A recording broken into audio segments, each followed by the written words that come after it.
Como seres humanos, estamos atrapados en medio de una gran controversia. Es una batalla de la que ninguno de nosotros puede escapar. En todas las escrituras, Dios está constantemente derrotando los propósitos del enemigo.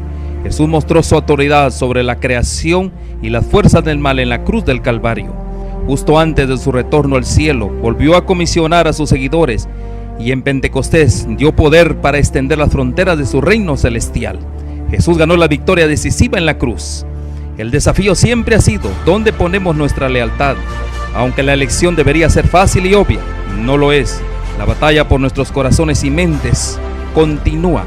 Nuestra esperanza y oración es que este medio revelen algunos de estos engaños y así nos ayuden no solo a escoger a Cristo, sino a permanecer con Él y a preparar a un pueblo para su segunda venida que reflejen su imagen moral.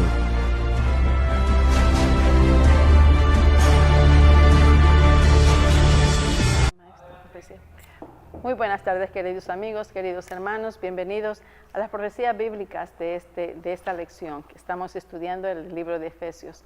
En esta tarde le vamos a dar una cordial bienvenida al hermano Sebastián después de una larga vacaciones y parece que la disfrutó mucho.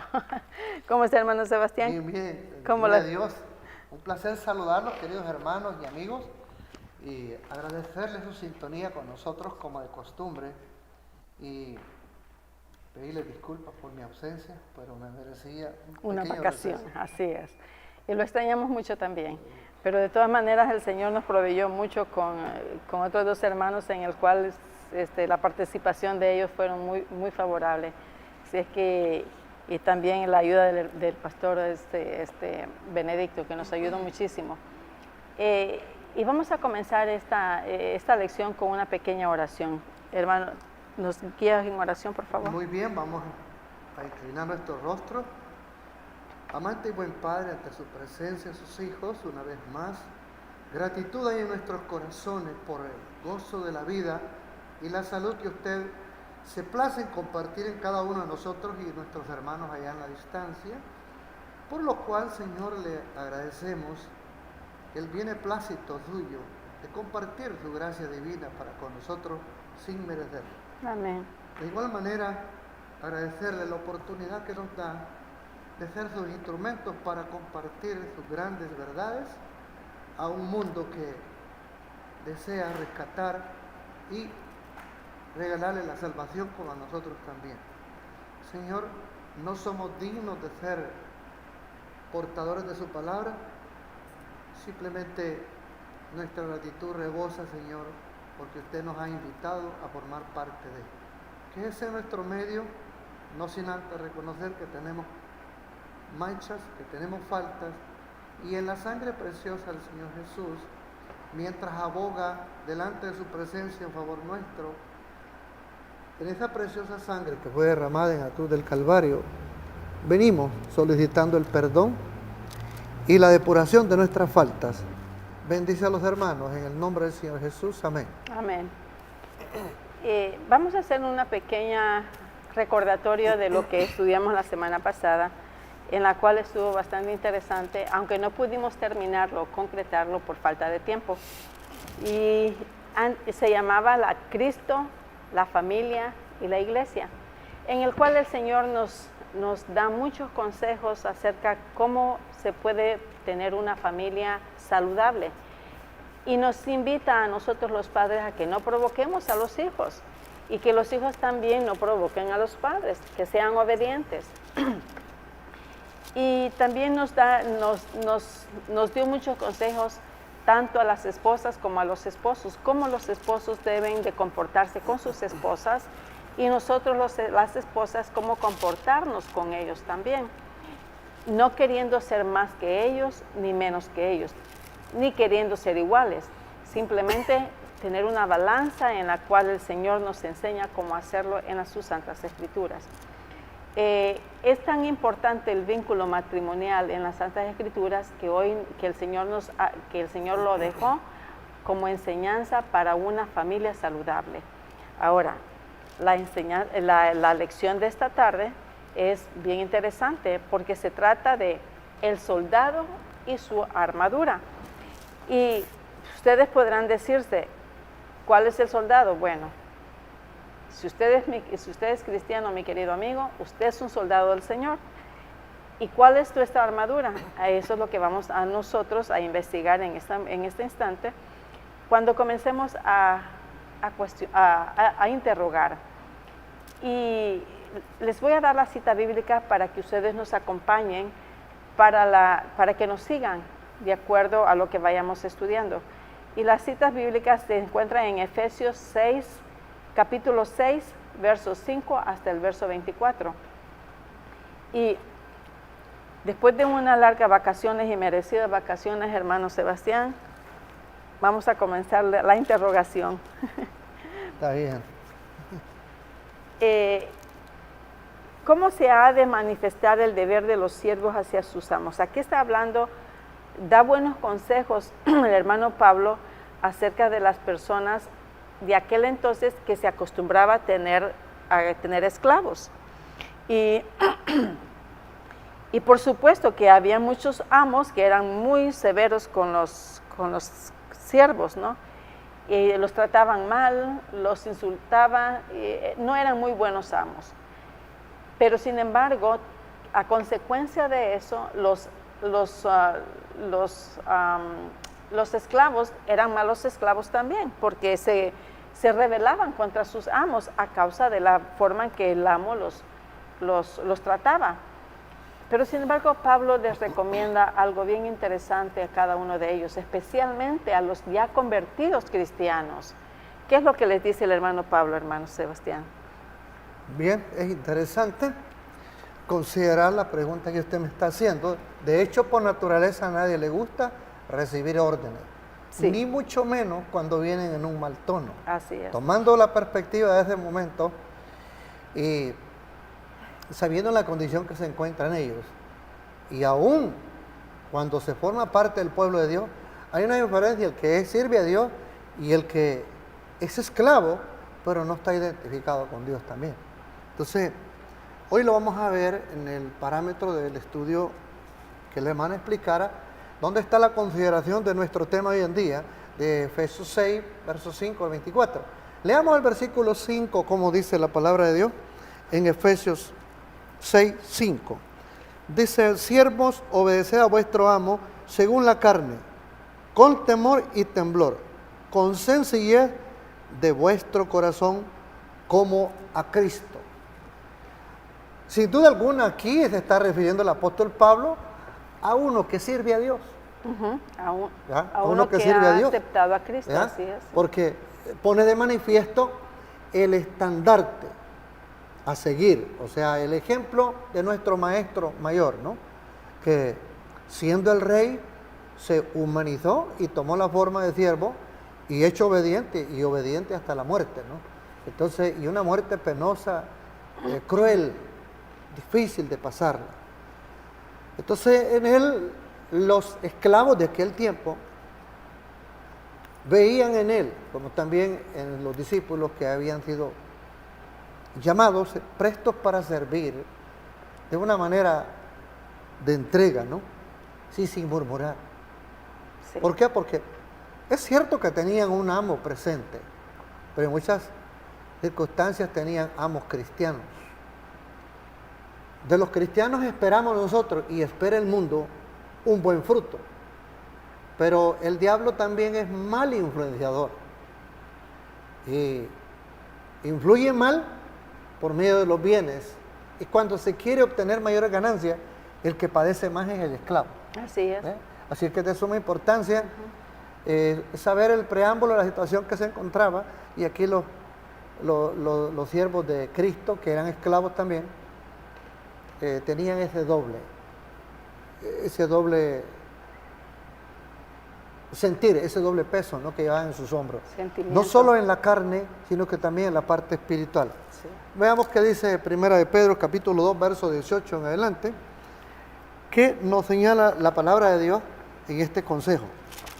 Primera de Pedro, capítulo 2, 18 en adelante, dice lo siguiente: siervos, sed sujetos con todo temor a vuestros amos, no solamente a los buenos y humanos, sino también a los rigurosos. Versículo que sigue. Por esto es agradable si alguno a causa de la conciencia delante de Dios sufre molestias padeciendo injustamente. Porque ¿qué gloria es si pecando sois abofeteados y lo sufrís? Mas si haciendo bien sois afligidos y lo sufrís, esto ciertamente es agradable delante de Dios. Porque para esto sois llamados, pues que también Cristo padeció por nosotros, dejándonos ejemplo para que sigamos sus pisadas, el cual no hizo pecado ni fue hallado engaño en su boca, quien cuando le maldecían no retornaba maldición, cuando padecía no amenazaba, sino que remitía la causa al que juzga justamente. Y decía al principio yo, recibir órdenes, y órdenes ásperas, como dice el versículo aquí, que habían ambos buenos, pero también habían ambos malos. Sí. Y esa parte mala y rigurosa a veces sale por la prepotencia de la adquisición por medio de fondos, que vaya usted a decir que voy a pensar yo de todo. Bueno, aquí no aparece nadie que te liberte. Tienes que hacer lo que yo digo. Y si no te parece, como decimos en mi país, mala suerte, ¿no? Mala suerte. Y entonces el pobre siervo o esclavo tenía que tragar doblemente. Sí, así es. Tragarse el maltrato, o sea, el golpe físico y el trato verbal. Imagínense ustedes a la hora de comer sus alimentos. Muchos de ellos quizás no querían comer. O probablemente a causa de la rebelión ni le estaban de comer. Una de las dos cosas. Sí. Y si les daban y todo, estaban tan indignados por el maltrato que quizás querían ellos quédenselo con ellos, ¿no? Sí. No me interesa su pan. Pero siendo cristiano y todo, en este relato que estamos estudiando ahora, es la condición presente que nosotros nos encontramos también. Nosotros somos siervos, que la palabra traducida a siervo quiere decir esclavo, ¿verdad? Para servir a Dios, porque tenemos el cuadro aquí del gran maestro, que cuando le maltrataban, él guardaba silencio. Oiga, y qué difícil es mantener el silencio cuando hay maltrato. Sí, Y es si es cierto. posible, puntapié, azote físico y azote verbal. Doble dolor y doble enojo también. Es un porque, tipo de escarnio, hermano. Sí, ok. Pero cuando Pablo aquí está hablando a los siervos cristianos, es con la esperanza que por medio de su obediencia sus amos lleguen a conocer a Cristo. Amén. Entonces, esa era la idea de Pablo y por eso es que el consejo de Pablo a los siervos, que dice, obedecer a sus amos, con paciencia, con amor, así como con sencillez de corazón, como si tuvieran, así como obedecéis a Cristo. Ahora bien. Ok, espérame pues. Hermano, el reclamo de quién debe reconocer el esclavo por encima de todos los demás. Antes de continuar la pregunta, yo quisiera leer una cita bíblica más que está en ¿Seguro? 1 Corintios 7, 21 al 22. Vamos a ir un poquito así hacia adelante y luego hacia atrás un poquito. Sí, Veamos un mejor. poquito lo que muestra esta cita bíblica. 1 Corintios 7, 21 al 22 dice, ¿eres llamado siendo siervo? No se te dé cuidado, mas también si puedes hacerte libre, procúralo más. Lo que estábamos hablando y diciendo aquí era que una cosa es ser ya cristiano y otra cosa no estando en él. Una cosa es tener buen amo y otra cosa es no tenerlo. Pero aquí al que lleva doble consejo de una ciencia divina, si eres siervo y se te pide que sirva, hombre, con el buen comportamiento puedes liberarte. Sí. Puedes liberarte. Y Muchos males se pueden liberar. acordémonos de que para aquel entonces, a los 7 años después de ser esclavo, pedían la libertad. La libertad y era concedida. Y era concedida, al menos que el esclavo no quisiera ser liberado, entonces ya ese era otro detalle, ya Sí. con otra... Así es de que, después de haber leído todos estos versículos, veamos el versículo 20. El versículo 20 dice así: cada uno en la vocación en que fue llamado, en ella se quede. ¿Ya? Lo que la hermana está diciendo, si llegase el tiempo de ser liberado, pero ¿y si tenía buen amo? Por eso es que Se podía quedar. había otra ley, de ¿Ya? que si el siervo estaba contento con su amo, especialmente si ya tenía familia, ¿verdad? Y pues no quería dejar la familia, y porque a lo mejor los dos siervos no podían separarse al mismo tiempo, entonces se quedaban, pero ya con condición. Así es. Todo esto tiene un gran mensaje y una doble aplicación. ¿Por qué? Porque nosotros somos esclavos de Cristo hoy en día y somos llamados para servir a Dios, llevando esa línea que Cristo Jesús tenía, sirviéndole a Él y buscando atender las necesidades que tenga un mundo que perece. Sin embargo, nuestro rechazo o el rechazo de Dios por medio de la exposición nuestra a menudo se da. Nos dirán todo tipo de cosas desagradables, pero nosotros, cuando miramos a Cristo Jesús, podemos saludarle y decir todo. No es nada lo que me dicen comparado a lo que hicieron con el Maestro. Sí, ¿verdad? así es. Bienaventurada cosa es padecer por causa de una noble y causa justa, ¿no?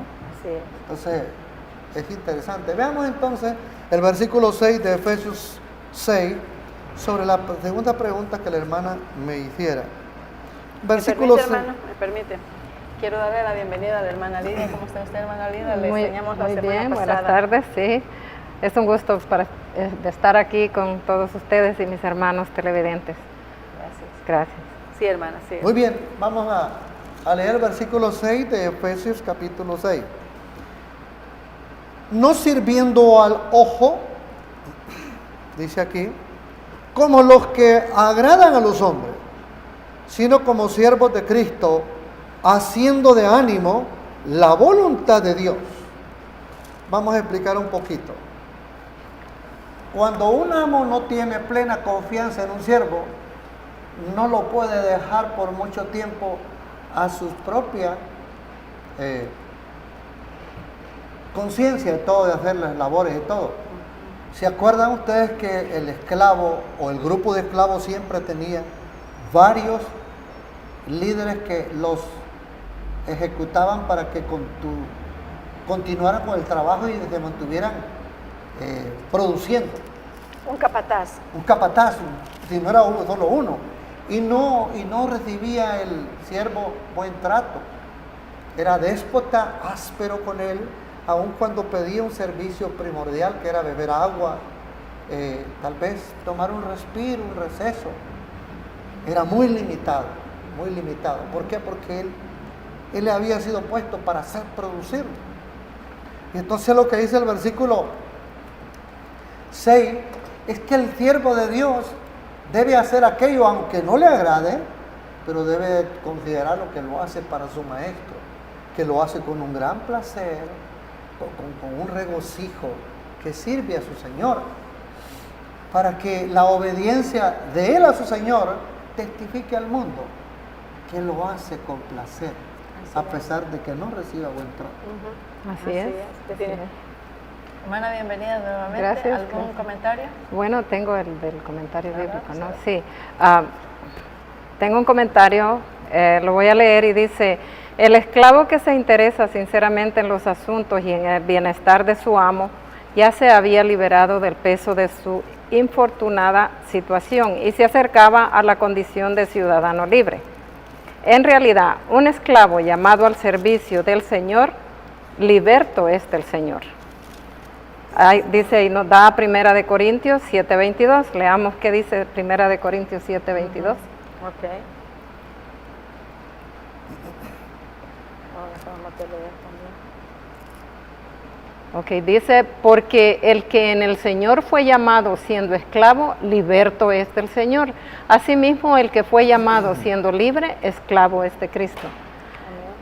Precioso. Y dice, principios como estos, sólidamente fundamentados en el Evangelio de Cristo, finalmente destruyeron la esclavitud.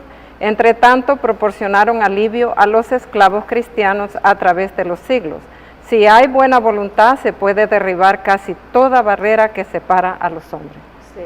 Bendito y alabado sea Dios. Sí, amén. Si vamos a leer, si regresamos al verso Efesios 6 y 7, ahí tengo un pequeño comentario también, yo creo que ya el hermano comentó algo, pero dice, no sirviendo al ojo como los que quieren agradar a los hombres, sino como siervo de Cristo. Fíjense, yo no sé si ustedes se han tomado esa experiencia en sus trabajos. Como seres humanos, nosotros siempre queremos trabajar cuando nos ven y hacernos un poquito flojillos cuando no nos están viendo. Y probablemente los siervos de aquel entonces no era la diferencia, eran iguales, que les gustaba trabajar simplemente cuando los amos los estaban viendo. El hermano mencionó algo bien interesante, que son los capataces. Por esa razón es que los amos, sabiendo la forma de actuar de los siervos, ponían esos capataces para que al pararse, o como dice el hermano, tal vez tenían sed y querían ir a tomar agua o ir al baño, ellos no les permitían, les latigaban y con dura forma de castigo hacían que siguieran obedeciendo. Sí. Me da una pausa después. Sí, es que le tengo una pregunta también, hermano. Dígame, como cristiano, cristiano o no, a nadie le gusta que lo castiguen, ¿cierto? A nadie, ¿cierto, hermano? A mí no me gusta, ni siquiera que me levanten la voz. Entonces, como ser humana, pero ya como cristiano tengo que pensar de que si me alzan la voz y yo alzo la voz, entonces ¿qué es lo que se produce? Confrontamiento. Entonces, no, como cristiana, yo ya no debo de actuar así. Aunque a veces el yo se me sale con mucha facilidad, y eso es de todos. Así es que cuando el cristiano, un siervo cristiano, era cristiano, pensaba y meditaba entonces, ¿cuántos amos llegaron a ser cristianos a causa de sus siervos, hermano? La historia del relato que estamos estudiando dice que la influencia de estos siervos, sometidos a un trato tan riguroso, un siervo que trabajaba como el buey, que trabaja solo por la comida, como el asno, como la bestia de carga, y que desgraciadamente en algunos momentos ni la comida recibía lo suficiente. Mas sin embargo el testimonio de ellos de todo había ganado un montón de amos también de todo. Así es. Y ellos estaban dispuestos a conocer el Dios que ellos conocían, porque en calidad de ser maltratados, ellos no regresaban un maltrato con un maltrato. En otras palabras, en su interior ellos se reedificaban y entregaban en un gemir a Dios, que es eso lo que le hará a Dios, que traigamos a Él la causa injusta para que Él remunere justamente y todo. Miren, yo siempre me gusta escribir notitas cuando yo estoy estudiando estos pasajes, y una de ellas es: cuando la idea central enfoca a Cristo, la esclavitud, que no dejaba de ser esclavitud, tenía otro sabor, y este sabor era un sabor para vida, no solo para el esclavo, sino que para sus amos también, ¿ya? Se puede decía un pensamiento del comentario, se puede apresar el cuerpo, o sea, del esclavo, pero nunca el espíritu que tenía el esclavo, que estaba conectado con la influencia divina. Así es. Por eso yo quisiera que meditemos en una palabra que está registrada en la epístola de San Juan. Primera de Juan, el capítulo 5, y vamos a leer unos versículos que tienen mucho que ver del cristiano de hoy en día, que se enfrenta con todo tipo de arroces y todo. En calidad de hijo de Dios, tiene que tener aguante. Tiene que tener aguante. Veamos lo que dice el versículo 1 de Primera de Juan 5. Dice, todo aquel que cree que Jesús es Cristo es nacido de Dios. Y cualquiera que ama al que ha engendrado, ama también al que es nacido de él. En esto conocemos que amamos a los hijos de Dios, cuando amamos a Dios y guardamos sus mandamientos. Sigamos al versículo que dice, porque este es el amor de Dios, que guardemos sus mandamientos, y sus mandamientos no son penosos, porque todo aquello que es nacido de Dios vence al mundo, y esta es la victoria que vence al mundo, nuestra fe, o la fe de los esclavos de aquel tiempo. Dice el versículo 5, ¿quién es el que vence al mundo, sino el que cree que Jesús es el Hijo de Dios? Habíamos leído nosotros que en 1 de Pedro, capítulo 2, versículo 21, por ahí en adelante, que Cristo, cuando lo maldecían, lo maltrataban, jamás contestaba una retórica, sino que en su corazón él enmudecía y lo remitía a Dios, para que Dios le diera justicia. Por eso es que la palabra de Dios dice que Dios se regocijaba en su Hijo, porque Él era de su pleno agrado la manera correcta como Él vencía la situación. Veamos Romanos 12, 21. Romanos 12, 21.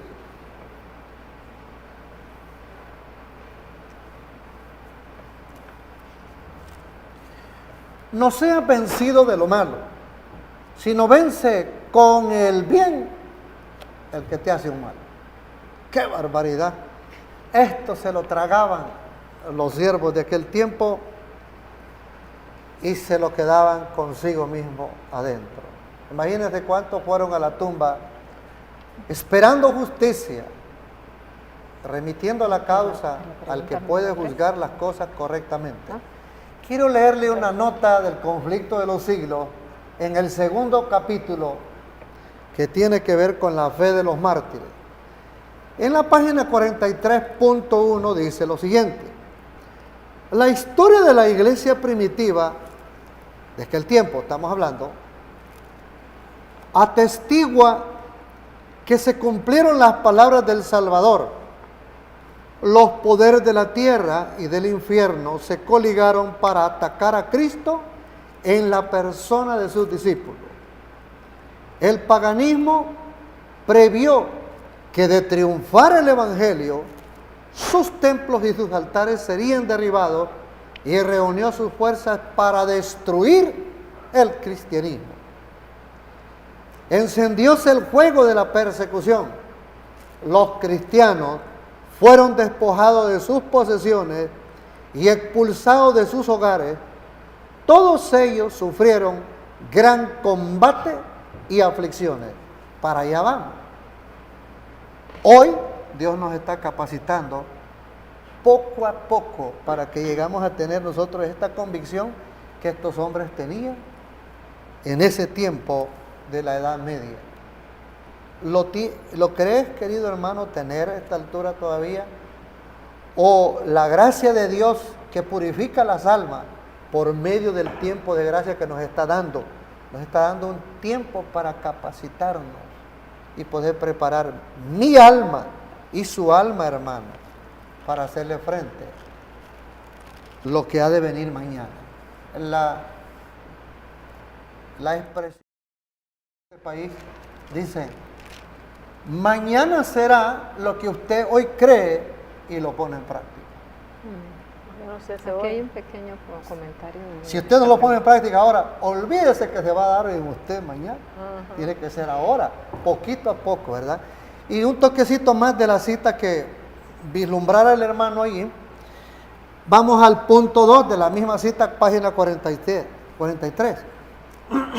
Dice, estas persecuciones que empezaron bajo el imperio de Nerón, cerca del tiempo del martirio de San Pablo, continuaron con mayor o menor furia por varios siglos.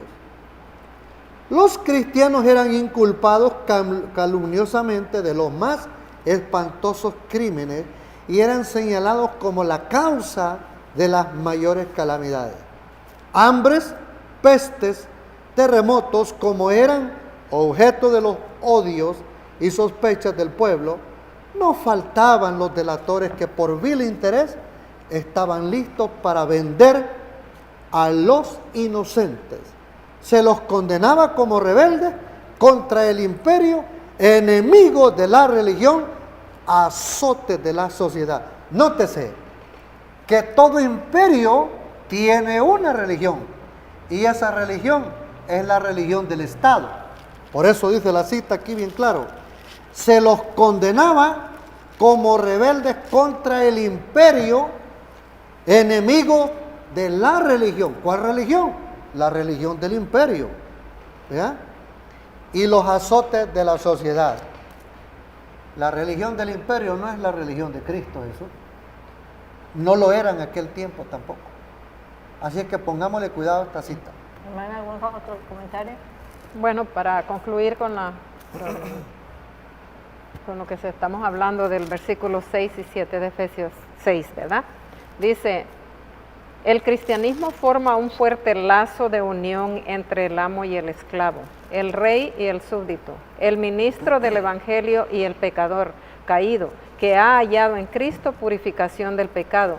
Han sido lavados en la misma sangre, vivificados por el mismo Espíritu y son hechos uno en Cristo Jesús. Así es. O sea, de que a recibir los sellos como su Salvador personal vienen siendo uno solo, ¿verdad? Así es, amén. Okay. ¿Quién además del amo terrenal tiene conocimiento de tales servicios, hermano? ¿Y qué seguridad se nos da de eso? En el versículo 8 podemos leer lo siguiente del capítulo 6 de Efesios. Dice así, sabiendo que el bien que cada uno hiciere, esto recibirá del Señor, sea siervo o sea libre. ¿Quién es el que está al cuidado, al ojo de sellar a un pueblo de Dios en todo tiempo y en diferentes circunstancias? Dios tiene sus aliados, tiene sus santos ángeles, tiene el Santo Espíritu y tiene el Maestro Divino que aboga ante el trono de su gracia. ¿Por qué? Porque todos hemos sido llamados para servir legítimamente a un Dios que todo lo dio y todo se entregó para salvar a todo aquel que a Él venga. Así es que para poder ver nosotros la vislumbre de lo que Dios espera ver en nosotros y que nos estén pasando cosas en el presente, veamos lo que dice Colosenses 3:24 y el versículo 25. Colosenses 3:24 y el 25 dice, sabiendo que del Señor recibiréis la recompensa de la herencia, porque a Cristo el Señor servís. Versículo 25. Mas el que hace injusticia recibirá la injusticia que hiciere, porque no hay acepción de personas. Todos estamos siendo expuestos, siendo probados siendo capacitado y siendo observado en todos los aspectos de nuestra vida. Hay un personaje que no descansa y que quizás está más pendiente de nosotros para ver si hacemos bien las cosas o las hacemos mal. ¿Quién es ese, hermano? El diablo. El diablo. El diablo tiene lo suyo. Conoce a usted y me conoce a mí. Conoce los hábitos suyos y los míos también. Nuestro proceder, todo lo conoce. Si no, pregúntese por qué reclamaba a Moisés. Lo reclamaba como suyo. Así es. Sí. Hermana, ¿otro comentario? Sí, en la 3, ¿verdad? Dice, el esclavo podía tener la seguridad de que su vida y sus acciones eran observadas por la divina providencia y que recibiría su recompensa junto con el resto de los hombres. Las grandes promesas de orden espiritual son para todos los creyentes. Las cosas buenas que proporcionan recompensa son el resultado de la buena voluntad y la consagración. El hermano ya leyó a Colosenses 3:25, en donde la misma verdad se expresa en forma negativa. Tengo una cita más que compartir, perdón, hermano. Seguro. Y es en el versículo 4 del Salmo 23. Dice así, hablando del cristiano que va a ser expuesto a cosas difíciles más tarde. Aunque ande en valle de sombra de muerte, no temeré mal alguno. Dice aquí, porque tú estarás conmigo, tu vara y tu cayado me infundirán aliento. Pregúntese usted, un esclavo de aquel tiempo, ¿con quién se podía quejar? Solamente con Dios. ¿Y cuál será el estado de nosotros cuando poco a poco las libertades se nos vayan estrechando? ¿Será que nosotros vamos a tener personas en los poderes civiles que nos puedan beneficiar? Quizás no. No será posible. Versículo 6. Ciertamente el bien y la misericordia me seguirán todos los días de mi vida, y en la casa de Jehová moraré por largos días. Esta es la meta que debe tener todo esclavo de Cristo Jesús hoy en día. Saber a quién sirve y quién está de su parte y de su lado para poder auxiliarlo. ¿Y por qué no iríamos a infundirle ánimo, vigor, potencia para resistir a los verdugos cuán maltrato le estén dando? Hermano, ahorita en la vida actual de nosotros se nos presentan muchas pruebas. En nuestro diario vivir Así es. nos estamos expuestos a diferentes situaciones, ¿verdad?, que nos están probando a nosotros. Ahí es donde el Señor está refinando nuestro carácter. Con estas lecciones, cuando estamos enfrente de aquella situación, nos recordamos qué es lo que el Señor nos ha dicho en su palabra. Y como dice aquí en el versículo 8, que el esclavo podía tener la seguridad de que su vida y sus acciones eran observadas por la divina providencia y que recibiría su recompensa junto con el resto de los hombres. Las grandes promesas de orden espiritual son para todos los creyentes. El Señor nos ha prometido que Él peleará nuestras batallas. Amén. Que nosotros no tenemos que hacerlo, que es el Señor el que lo va a hacer por nosotros. Pero para eso, hermanos, tenemos que estar en constante oración.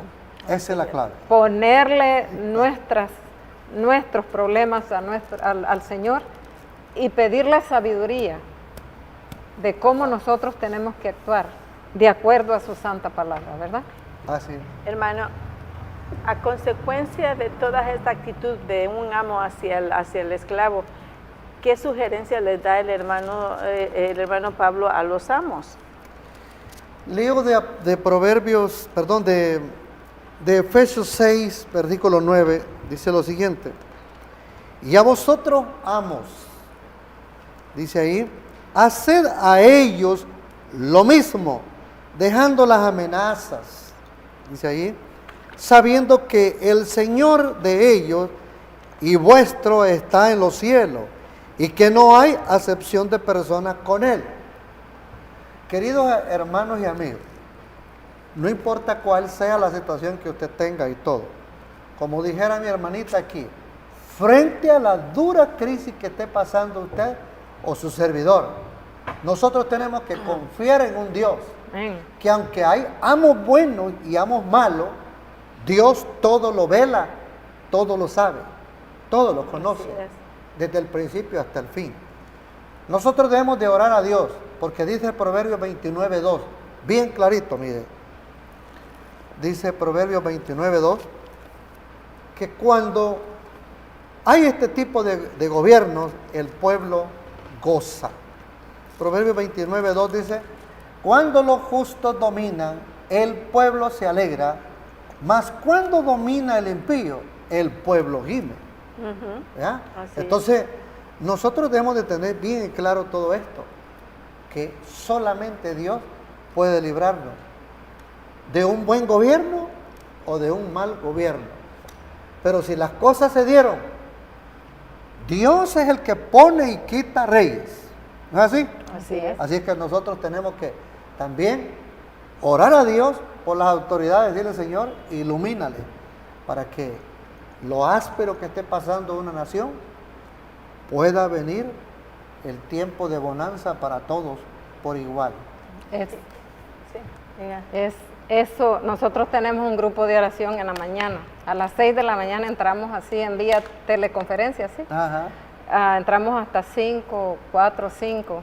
Leemos las meditaciones y una de las oraciones es esta, orar por todos los mandatarios del mundo, porque así nos ha dicho la palabra de Dios. Porque dentro de esos lugares dice el espíritu de profecía que hay siervos de Dios y tenemos que orar por ellos para que hagan leyes justas para los hijos de Dios. Así es. ¿Verdad? Así es. Ahora, ¿cuál es la corrección o la advertencia que se nos da a todos? En el verso 10 nos da una respuesta al texto que estamos considerando, ya hemos bien avanzado, miren. El verso 10 dice lo siguiente de Efesios 6:10. Dice lo siguiente: por lo demás, hermanos míos, fortaleceos en el Señor y en el poder de su fuerza. ¿Quién es el que controla y domina todos los poderes de la tierra? Dios. Y Dios permite hasta cierto punto. Leo de 2 de Corintios capítulo 12, versículo 9. Veamos lo que dice allí. 2 de Corintios 12, 9. 2 de Corintios 12, 9. Dice, y me ha dicho, bástate mi gracia, porque mi potencia en la flaqueza se perfecciona. Por tanto, de buena gana me gloriaré más bien en mi flaqueza, porque habite en mí la potencia de Cristo. Ninguna prueba, ningún maltrato es de agrado en el alma de todo individuo. Pero cuando se sufre por causa de Dios, la palabra de Dios dice, bástele al siervo la gracia de Dios. Porque cualquier estado negativo que estemos pasando, mientras lo sometemos a Dios, Dios hará en nosotros, pondrá en nosotros el vigor para pasar la prueba. Podremos salir todos demacrados de todo, pero la vamos a librar, porque Dios está en nosotros obrando. Amén. Sí, vamos a leer el comentario. Dice, este es el secreto de la victoria. Si no permanecemos en él, nuestra fuerza se debilitará. Esto está en Juan 15, del 4 al 7. Si la podemos leer. Juan 15, del 4 al 7. Permaneced en mí y yo en vosotros. Como el pámpano no puede llevar fruto por sí mismo, si no permanece en la vid. Así tampoco vosotros, si no permanecéis en mí, no podremos llevar fruto, ¿verdad? Y dice, pero su gracia nos basta. El apóstol está por describir los innumerables ejércitos del mal preparados para aplastar a la iglesia. El enfrentamiento es desesperadamente desparejo. Todas las ventajas las tiene el enemigo, a menos que la iglesia busque por medio de la fe los recursos del omnipotente. podemos salir adelante. ¿Verdad? Fíjense lo que Pablo estaba tratando de decir, dice, ha establecido la base espiritual y la teológica para la unidad de todos los hombres y ha dado instrucciones en cuanto a cómo poner en práctica esa unidad en las relaciones humanas, dentro de la iglesia, dentro de la familia y dentro de la sociedad. Así que ahora se dispone a responder la pregunta que surge naturalmente en cuanto a la posibilidad de vivir a la altura de tal profesión. ¿Cómo se puede lograr estas virtudes? Yo quisiera decirle a cada uno de ustedes, queridos hermanos y amigos, que el buen cuidado entre cada uno de los hermanos, uno poniéndolo en manifiesto, se podrá poner en práctica. Y de esa manera, Dios podrá reproducir en nosotros el carácter a la altura que Dios espera. Y lo podemos ver en Hechos 2:43 y el versículo 44. Ellos, que era la primera iglesia que Cristo fundó, bajo su tutela y todo, Hechos 2:43 dice así: y toda persona tenía temor, y muchas maravillas y señales eran hechas por los apóstoles. Y todos los que creían estaban juntos y tenían todas las cosas comunes. Si la unidad no se está dando más abierta como quisiéramos nosotros, a nosotros nos está haciendo falta poner de manifiesto lo que Dios está logrando en mí. O si no estoy siendo, ¿cómo se dice? Selfish. Egoísta. Egoísta, gracias. Estoy siendo egoísta conmigo mismo. Dios estará teniendo victorias individualmente en mi persona, pero no las quiero compartir con mi hermano o con mi hermana que está al lado. Dios me llama para testificar, no para que yo me quede con ellos, conmigo y todo. Si yo he pasado pruebas difíciles, yo tengo que decirles a ellos cómo yo estoy logrando también. Bajo mediante qué proceso Dios me está purificando, puliendo el alma para hacerle frente a los problemas. La iglesia primitiva no era la excepción. Cristo les dijo a ellos: tengo muchas cosas que enseñaros para que las llevéis más adelante, pero no te las doy porque no las podéis llevar. Estás muy cargado. Sí. Y es el estado de nosotros que da hoy en día, que prueba tras prueba nos va a dar a nosotros la capacitación de poder recibir más. Así es. Mire, hermano, ¿algo más que agregar, hermana? Bueno, No, está bien. no, ok. Bueno, sí. Hermano, fíjese, Pablo nos dice, ¿cómo se llama? Les sugiere muchas cosas, especialmente a los siervos, con la intención de que atraer a los amos. Pero también les dice algo que un cristiano debe de llevar puesto. ¿Y cuál es el propósito de eso, hermano? Toda la armadura. De testificar a un Dios a quien nosotros servimos y debemos de llevar su armadura. Y veamos el versículo 11 que dice de Efesios capítulo 6. Efesios capítulo 6, versículo 11. Dice: vestidos de toda la armadura de Dios, para que podáis estar firmes contra la acechanza del enemigo. ¿Verdad? Todos nosotros sabemos que tenemos luchas y todo. El mundo cree que nosotros miramos moros con trinchetes, dicen que no existe tal diablo y que ellos no lo ven. ¿Verdad? El Señor hizo a sus discípulos una recomendación y la encontramos en San Juan 12:35. San Juan 12:35 está la recomendación que el Señor Jesús le dice a los discípulos que pusieran en práctica. Dice lo siguiente: entonces Jesús les dijo: aún por un poco está la luz entre vosotros, andad entre tanto que tenéis luz, para que no os sorprendan las tinieblas, porque el que anda en tinieblas no sabe a dónde va. ¿Quién es el rey de las tinieblas? Satanás. Es el diablo. Y cuando yo permito que tinieblas cubran mi vida y todo, voy a la perdición, porque dice ahí el texto: El que anda en tinieblas o practica obras de las tinieblas no sabe a dónde va. ¿Quién puede caminar en la oscuridad? Romanos capítulo 12, capítulo 13, perdón, versículo 12. Romanos 13, 12. La noche está avanzada, dice, y se acerca el día. Desechemos pues las obras de las tinieblas y vistámonos en las armas de la luz.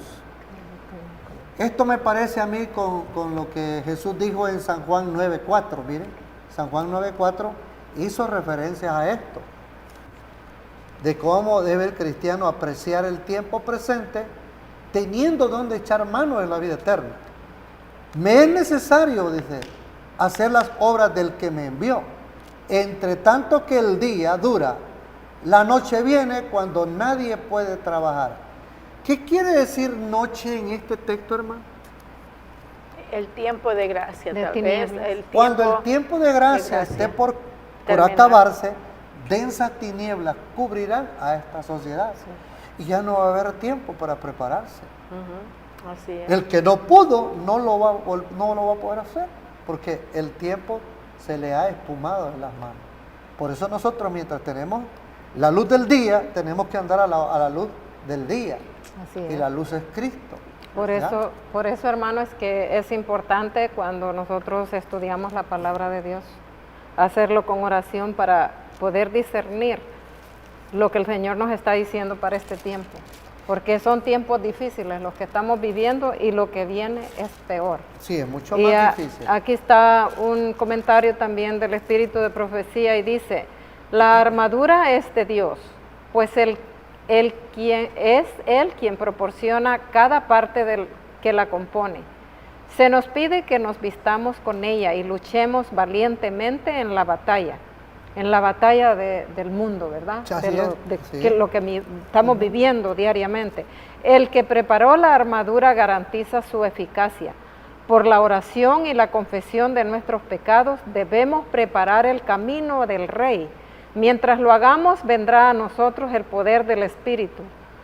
Necesitamos la energía de Pentecostés y ella vendrá porque el Señor prometió enviar su Espíritu. Amén. Ahora, Amén. hermanos, Precioso. cualquiera de los dos, ¿cuál es la armadura de Dios? En poquito, porque ya casi terminamos. ¿Cuál es la armadura de Dios? Nosotros la encontramos en San Lucas 24:31. Ahí está, en adelante. ¿Qué dice? Esa es la armadura de Dios. Lucas 24:31 en adelante. Pero nada más poquito, hermano, porque tenemos muy Sí. poquito. La vamos a dejar para la Sí. otra clase. Entonces, se Tiene pone que un ver abierto con conocido la lápiz oración. empezar. Es la oración. Vamos a leerlo después entonces porque el Sí. tiempo se nos ha ido. Eso lo dejamos para la próxima, queridos amigos. Y cuando regresemos vamos a contestar esta pregunta. Que el Amén. Señor los bendiga y nos vemos en la próxima, recordando de que hoy es un hermoso día porque hoy es el día Del de Señor. preparación. Que el Señor los bendiga. Amén. Y nos vemos en la próxima. Amén. Amén. Chao. Dios les bendiga. Metro Evangelización 3000. En la Biblia encontramos el gran desafío evangelístico que han representado las ciudades a quienes desean hacer suya la orden de ir y predicar el Evangelio. En la actualidad, la mayoría de personas viven en las grandes metrópolis. Debemos aceptar que hoy podemos predicar a cientos, miles y millones de personas que están a nuestro alrededor. Y esto lo podemos hacer con planes muy abarcantes que nos desafíen a una obra mayor. Ya están listos los peces, ya están listas las redes, solo faltan los pescadores. Presentamos Metro Evangelización 3000. Todos pueden hacer algo en esta obra. En estas reuniones hogareñas presentamos a Cristo a las familias. Metro Evangelización 3000, donde más de 125 ciudades serán impactadas por el mensaje de salvación de la verdad presente. Únete, acércate y forma parte de este magno evento. Abre tu hogar y sed de gran luz. El Señor está esperando por ti.